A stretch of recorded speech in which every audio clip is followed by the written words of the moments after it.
Across distant lands and ancient times, heroes have risen to face monsters that breathe fire and fear. This is Pantheon Mythology, and these are the dragon slayers from Mythology and Folklore. But quickly, if you love mythology, be sure to check out our clothing brand Pantheon Apparel. Here you'll find epic designs inspired by mythology, folklore and legends. We ship worldwide and are rated excellent on Trustpilot. You'll find a link in the description. Now, on to battle!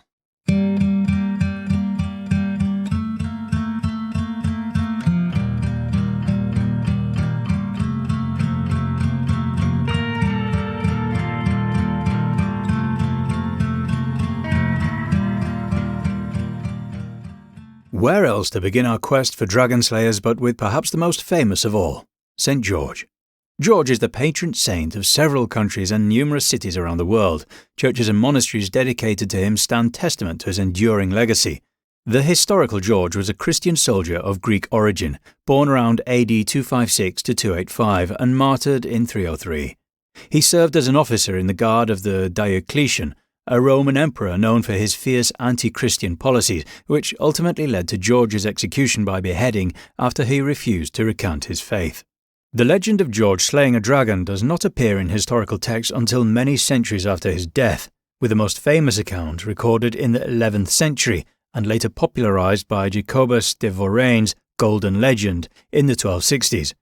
According to this legend, the city of Cyllene in Libya faced a dire threat from a dragon living in a nearby pond.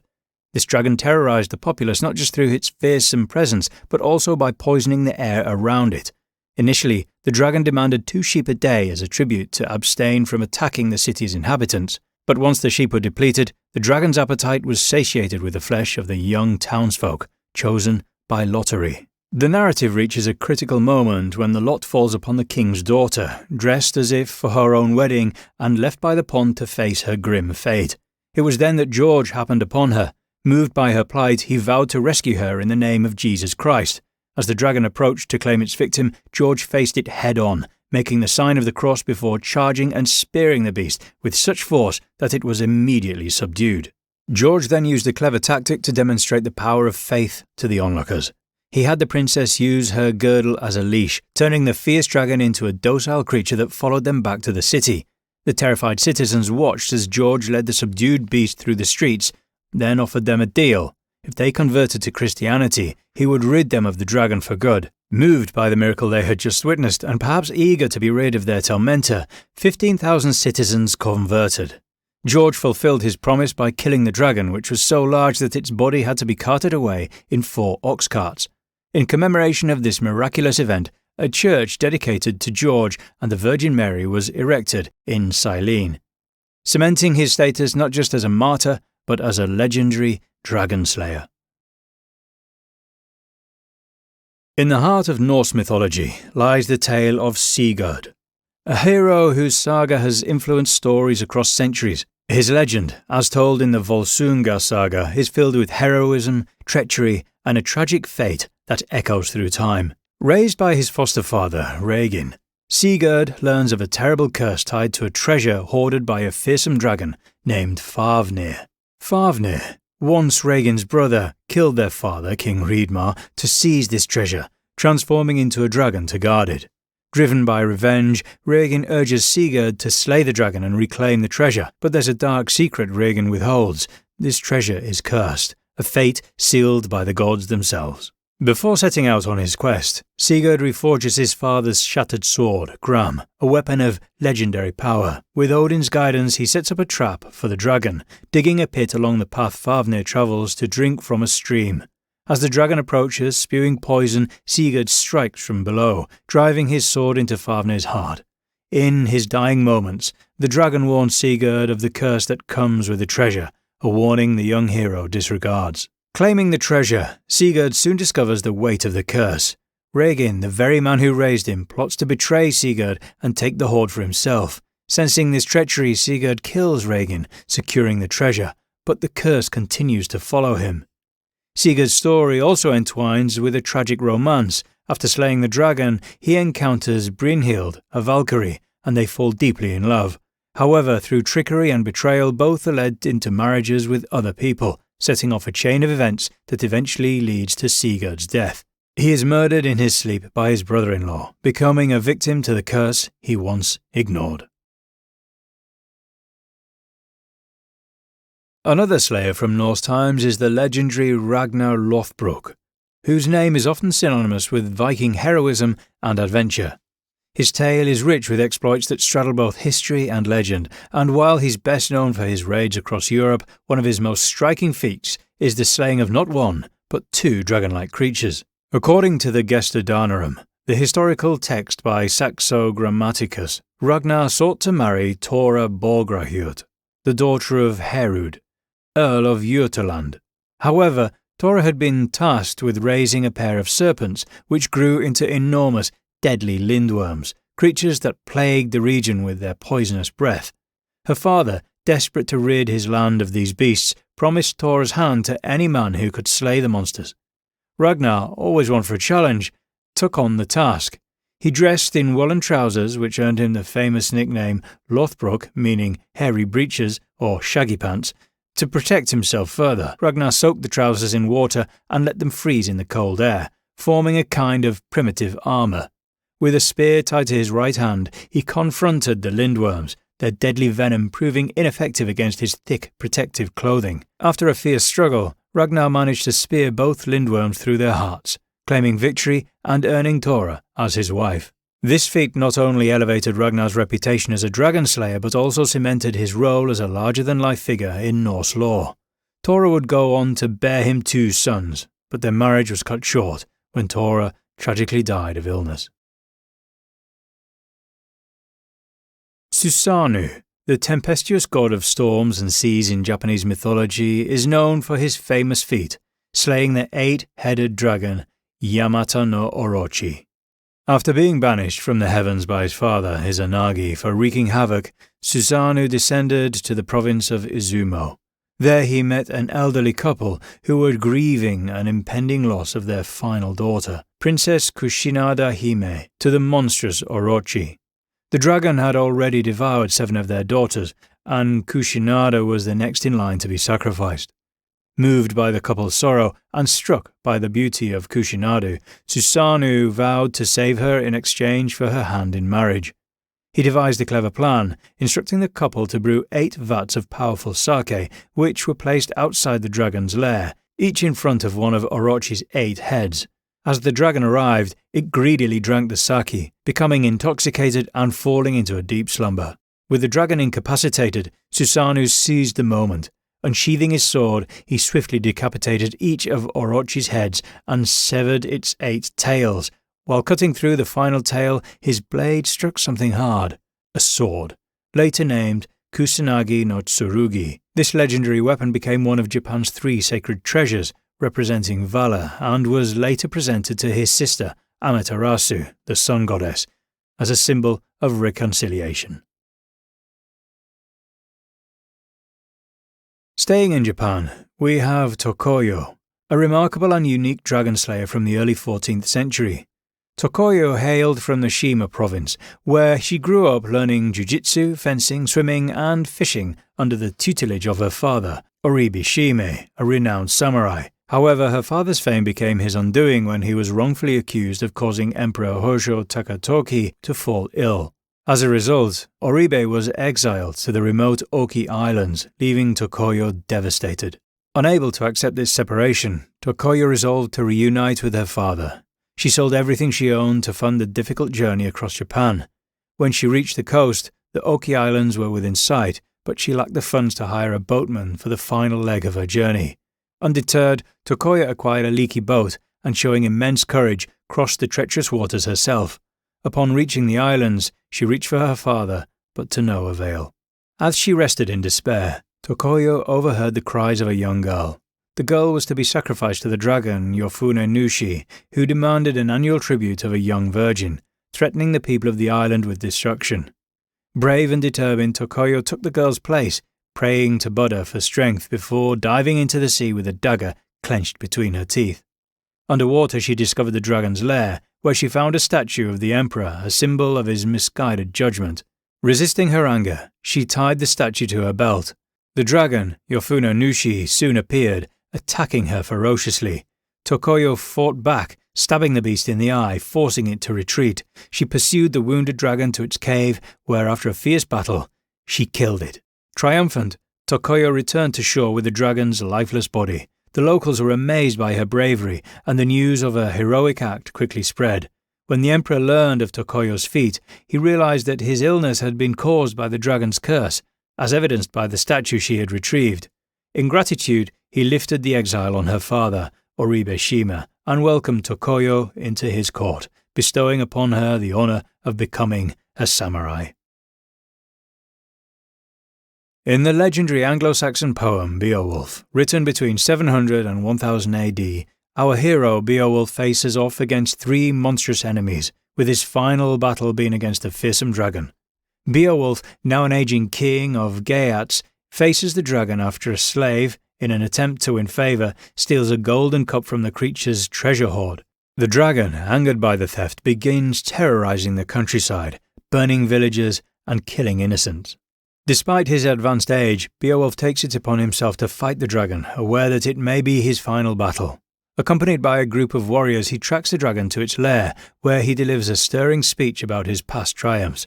When the dragon emerges, the battle is fierce. Beowulf's shield is destroyed and his sword, once reliable, proves ineffective. His men, overwhelmed with fear, flee the scene, leaving only one loyal warrior, Wiglaf, to assist him.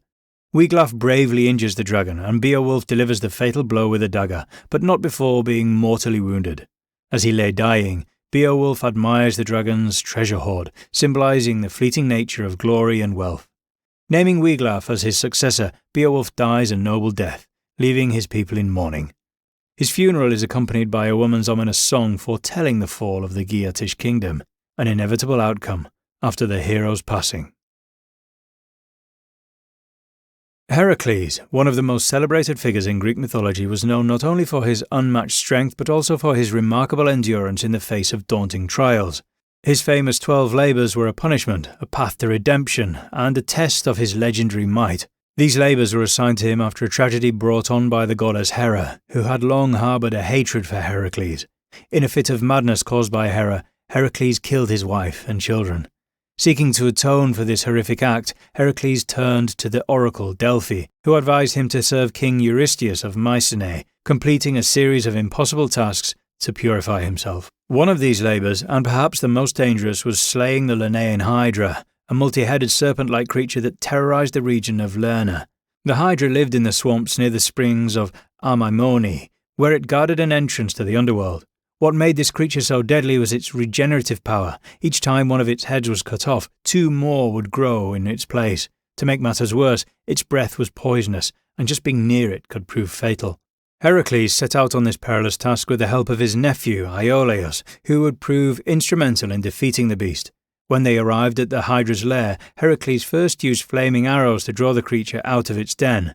The monstrous Hydra emerged, and Heracles began to attack, slicing off its heads one by one. But he soon realised for every head he severed, 2 new heads took its place, doubling the danger and reinforcing the Hydra's terrifying regenerative abilities. Recognising that his usual strength wouldn't be enough, Heracles and Iolaus came up with a strategy. Each time Heracles cut off one of the Hydra's heads, Iolaus quickly cauterised the wound with a burning torch, preventing the heads from growing back. This teamwork allowed them to finally gain the upper hand against the otherwise invincible Hydra. However, the creature's immortal head still remained, a head that could not be killed. Heracles, using all his strength, eventually decapitated the immortal head and buried it deep under a rock to ensure it would never regenerate. As a final part of his victory, Heracles dipped his arrows in the Hydra's toxic blood, making them lethal weapons that would serve him in future battles. The story of the Lampton Worm is a famous legend from County Durham, England, and centres on John Lampton, a young heir to the Lampton estate. One Sunday morning, while skipping church, John goes fishing in the River Wear and catches an eerie eel-like creature. Disturbed by its strange appearance, John disposes of the creature by throwing it into a well, not knowing that this small act would lead to a terrifying series of events.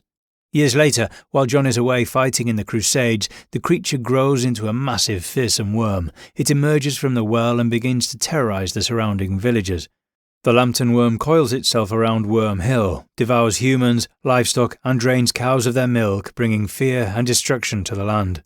Upon returning from the Crusades, John finds his family's estate in ruins, with the villagers living in terror of the monstrous worm. Determined to fix the havoc he unwittingly unleashed, John consults a local wise woman who advises him to wear a suit of armour fitted with razor-sharp spikes to battle the worm, and warns him that after defeating the beast he must kill the first living creature he encounters, or his family will be cursed for generations. Lampton dons the razor-armoured suit and confronts the Lampton Worm in a fierce battle near the River Wear. As the creature tries to crush him by wrapping around his body, the blades tear through its flesh. John ultimately defeats the worm, chopping it into pieces and letting the river's current wash the remains away. Unfortunately, upon his victory, his father rushes out to greet him, forgetting the plan to send out a dog as the first living thing. Unable to kill his father, John spares him. But this disobedience results in the Lampton family being cursed, with the next 9 generations doomed to die unnatural deaths. Dobrynya Nikitich is one of the most famous figures in East Slavic folklore, belonging to the group of legendary warriors known as the Bogatirs. Known for his many talents from archery and wrestling to swimming and playing the gusli, an ancient stringed instrument, his most famous tale, however, is his battle with the fire-breathing dragon Zmej. The story begins with Dobrynya disobeying his mother's warning not to bathe in the Puchai River or travel through the Sorochinsk mountains. While bathing, the fearsome dragon appears, known for its ability to breathe fire and its destructive power. Unarmed and outmatched, Dobrynya initially curses his bad luck, but he finds a wizard's hat on the riverbank, which he uses to decapitate the dragon. He spares the dragon its life when she promises never to terrorize the people again. However, the dragon soon breaks her promise, kidnapping Princess Zabava, the niece of Vladimir the Great.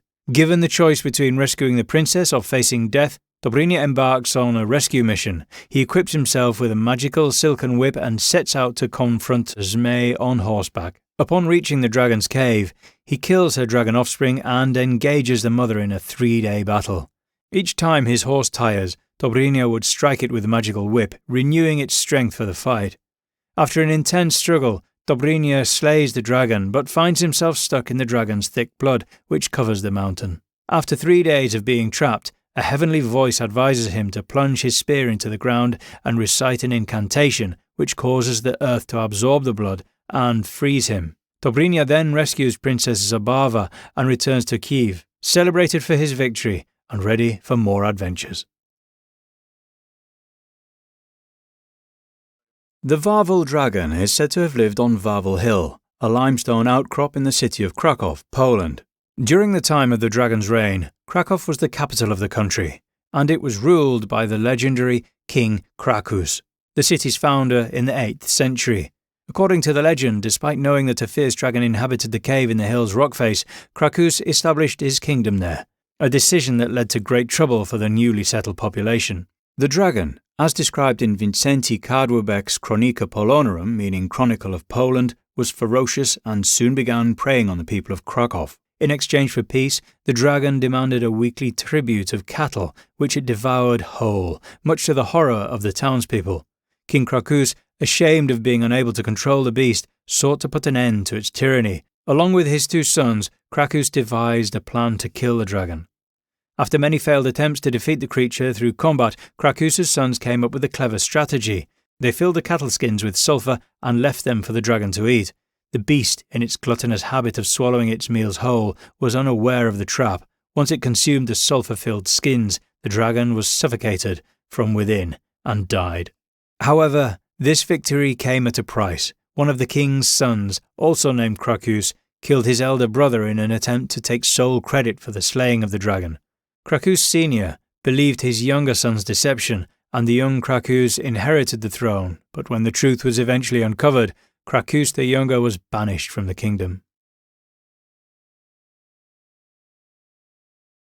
The story of Marduk, the chief god of Babylon, revolves around his epic battle with the dragon-like goddess Tiamat, the embodiment of primordial chaos. This myth, told in the Enuma Elish, An ancient Mesopotamian creation epic that describes the origins of the world is one of the most important stories in Babylonian mythology and details how Marduk rose to become the supreme god by defeating Tiamat. At the dawn of time, the universe was a swirling mass of chaos represented by the saltwater goddess Tiamat and her consort Apsu, the god of freshwater. When the younger gods, born from their union, became too unruly, Apsu decided to destroy them. However, before he could act, Enki, one of the younger gods, killed Apsu to protect himself and the other gods. Enraged by her consort's death, Tiamat swore vengeance. She took on the terrifying form of a dragon, gathering an army of monstrous creatures and appointing Kingu, her new consort, as the leader of her forces. Her dragon-like form and ferocious army posed a grave threat to the younger gods, who were paralyzed by fear. None dared to confront her. That is, until Marduk stepped forwards. Marduk, the powerful son of Enki, offered to face Tiamat on the condition that he would be made ruler over all the gods if he succeeded. Armed with divine weapons, including a net to trap the dragon and a storm to wield the winds, Marduk set off to confront Tiamat. The battle between them was fierce. Marduk used his wings to fill Tiamat's jaws, preventing her from closing them, and with a final strike, pierced her heart with an arrow, slaying the dragon. With Tiamat defeated, Marduk dismembered her body. From her dragon-like form he fashioned the world, her upper half becoming the sky and her lower half becoming the earth. This act of creation symbolized the triumph of order over chaos, with Marduk establishing the cosmos. He placed the stars, moon and planets in the sky, and from the blood of Tiamat's general Kingu he created humanity to serve the gods. As we've journeyed through time and across cultures exploring the epic tales of dragon slayers, we've seen how these legendary figures not only fought against fire and fury but also stood as symbols of courage, resilience and the triumph of order over chaos. Each hero's victory reflects their culture's values, whether it be honour, cunning or bravery, showing us that slaying dragons was never just about defeating a beast, it was about becoming a legend.